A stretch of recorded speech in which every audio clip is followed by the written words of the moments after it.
Morning বন্ধুরা, আমি সকালবেলায় বাটি দিতে 9টা বেজে গেছে। তো কলেজে চলে যাবো, ওই জন্য রান্না থেকে নিয়ে তারপরে বাটি দিতে মাঝে সারা পেটে নিয়ে মাঝে তেলিশ হয়ে গেছে।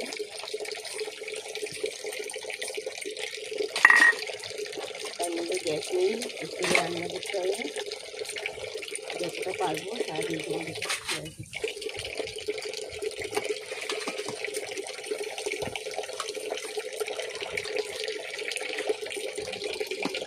নেই। এই যে গ্যাস শেষ হয়ে গেছে, এই জন্য এই যে স্টোভ বার করেছি, স্টোভে রান্না করব। আর এই যে ডিম আলু স্টোভেই সিদ্ধ করলাম, এই যে ডিম আলু সিদ্ধ করে রাখলাম, ডিম আলুর তরকারি করব।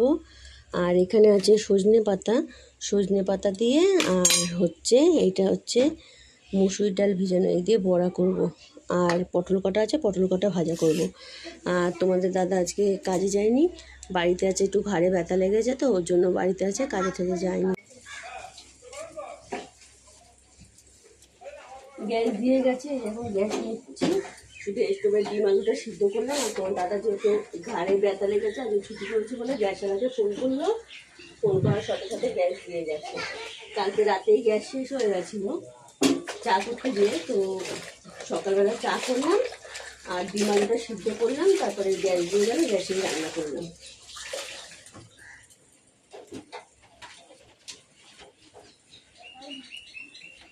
আর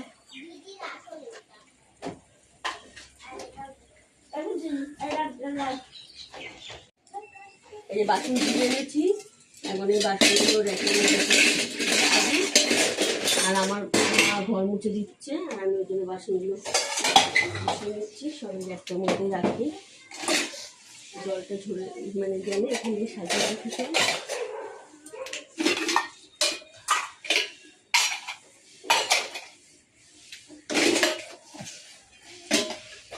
রান্না বান্না হয়ে গেছে, বাসনগুলো গুছাবো, গুছিয়ে তারপরে পেঁয়াজের তেলটা স্টোভেরটা ঢালবো, ঢেলে তারপরে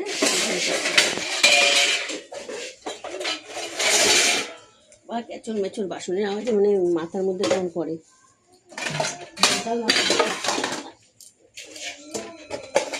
কি করবো বলে এরকম কষ্ট মষ্ট করে কাটাচ্ছি, এইভাবেই দিন কাটাচ্ছি। তোমরা পাশে থেকো, সাপোর্ট করো, তাহলে হয়তো একটু ভালো চলতে পারবো। আর তোমরা যদি পাশে না থাকো, সাপোর্ট না করো, তাহলে ভালো মতন চলতে পারবো না। আর গরিব থাক কষ্ট থাক সবসময় মানুষের কাছে বলাটা উচিত নয়। ওই যে আমার মা স্টোভে ওই যে তেলটা ঢেলে দিচ্ছে, ঢেলে দিয়ে তারপর স্টোভটা খাটের তলায় ঢুকিয়ে দেবো আর তেলটা রেখে দেবো। আবার যখন গ্যাস না থাকবে তখন, আমার যেহেতু ডবল সিলিন্ডার না, আমার মানে সিঙ্গেল সিলিন্ডার, তো বলার সাথে সাথে আমাকে গ্যাসটা দিয়ে গেছে। দিয়ে যাওয়ার পরে ওই কেরাসিনটুকু মান ঢেলে তুলে আবার যখন শেষ হয়ে যাবে তখন। পড়েছে কেরাসিন, প্লাস্টিকের মধ্যে পড়ে না। হ্যাঁ, আধার কার্ড প্যান কার্ড খুঁজছি, খুঁজে পাচ্ছি না। তোমার দাদা এই যে বাড়িতে আছে, একটু ব্যাংকে যাবে, ওই জন্য খুঁজে পাচ্ছি না কিছু।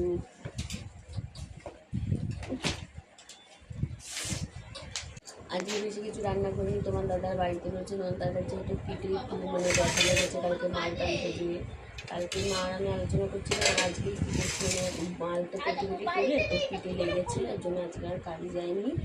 আর বাজারেও তেমন কিছু যায়নি, তো ঘরে যেটা ছিল সেটা দিয়ে রান্না করলাম। এই যে ডিম, আর তার মধ্যে একটু মাংস কিমা দিয়ে দিয়েছি, আর হচ্ছে এই বড়া ভেজেছি আর পটল ভেজেছি। আর এখানে শসা কেটে নিয়েছি, এই যে শসা লেবু কেটে নিয়েছি খাওয়ার পথে। আর তোমরা পাশে থেকো, একটা করে সাবস্ক্রাইব করো আর আমার সাপোর্ট করে নেবে।